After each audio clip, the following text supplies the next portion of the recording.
حضرت بلال حبشی. اب سیدنا صدیق اکبر فرماتے ہیں کہ رسول پاک گزرے، بلال کو مار پڑ رہی تھی، میرے حبیب پاک کی آنکھوں میں آنسو آ گئے. بے خبر ہو جو غلاموں سے وہ آقا کیا ہے. حضور کی آنکھوں میں آنسو، اور حضور نے دعا فرمائی کہ یا اللہ میرے بلال کو نجات دے دے، یا اللہ میرے بلال کو نجات دے دے. رسول پاک یہ کہہ کے گزر گئے.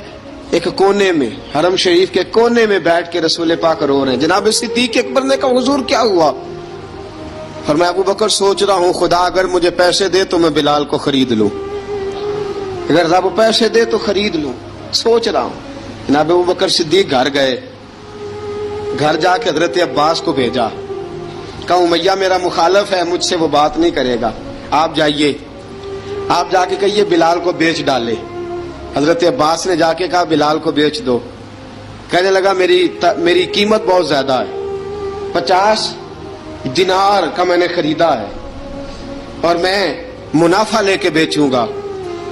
حضرت عباس نے آ کے جناب صدیق اکبر کو بتایا تو ابو بکر صدیق فرمانے لگے چل مجھے ساتھ ہی لے جا، دیکھ لیتے. پہنچے، جب ابو بکر صدیق کو آتے دیکھا نا تو چڑ گیا. کہنے لگا ابو بکر اگر تو بلال کو خریدنا چاہے تو وہ جو تیرے پاس رومی غلام ہے وہ مجھے دینا پڑے گا، 2 لونڈیاں اس کے ساتھ دینی پڑیں گی، اور یہ 50 دینار کا ہے، میں تجھ سے 2000 دینار لوں گا.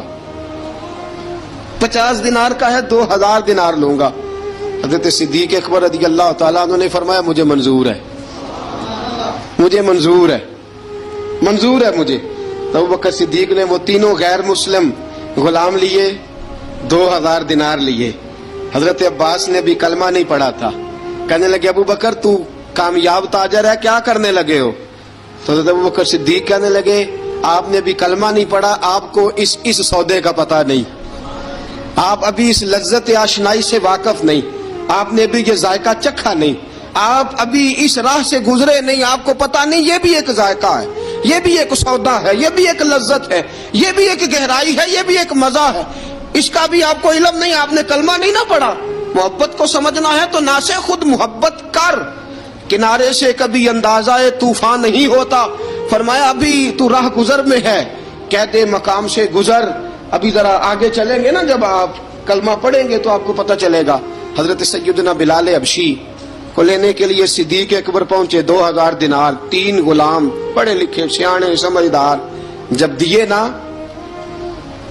تو امیہ کھلکھلا کے ہنسا. کہنے لگا ابو بکر بڑے گھاٹے کا سودا کیا تو نے، ابو بکر تو نے بڑے گھاٹے کا سودا کیا ہے.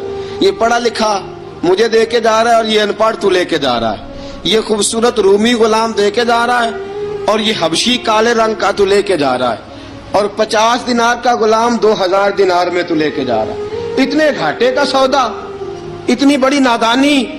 حضرت جناب سیدنا صدیق اکبر رضی اللہ تعالیٰ کہنے لگے امیہ تو کافر ہے، لیکن تو نے ابھی بھی پیسے تھوڑے مانگے ہیں، تو نے بلال کا رنگ دیکھا ہے، میں نے مصطفیٰ کے عشق کا رنگ دیکھا ہے.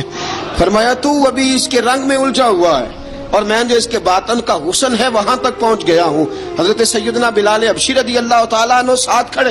ابو بکر صدیق رضی اللہ تعالیٰ عنہ نے ارشاد فرمایا اگر میں یمن کا حکمران ہوتا، یمن کا بادشاہ ہوتا، اور تو مجھے کہتا کہ بلال میں تب دوں گا جب تو مجھے یمن کی حکمرانی دے گا. فرمایا میں تجھے یمن کی حکمرانی بھی دے دیتا لیکن بلال کو ضرور خرید کے لے جاتا. حضرت بلال حبشی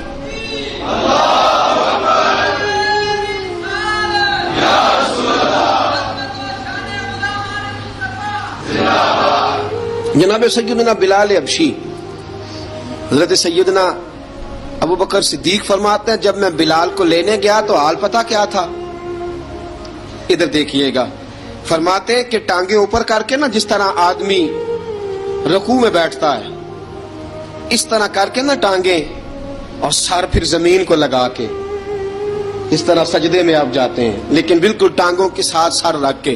فرماتے ہیں 4 بھاری چکیاں ریت پہ حضرت بلال تھے، ان کے اوپر چکیاں رکھی ہوئی تھی، اور فرماتے ہیں حضرت بلال تھوڑی تھوڑی حرکت کرتے تھے تو وہ چکیاں جسم کے ساتھ لگتی تھی نا، پارٹ ان کے. فرماتے ہیں زخم بن گئے تھے، خون نکلتا تھا. فرماتے ہیں میں نے وہاں سے جا کے حضرت بلال کو نکالا، پیسے دیے، لے کے آیا تو جناب بلال کہنے لگے جلدی جلدی چلو حضور کے پاس.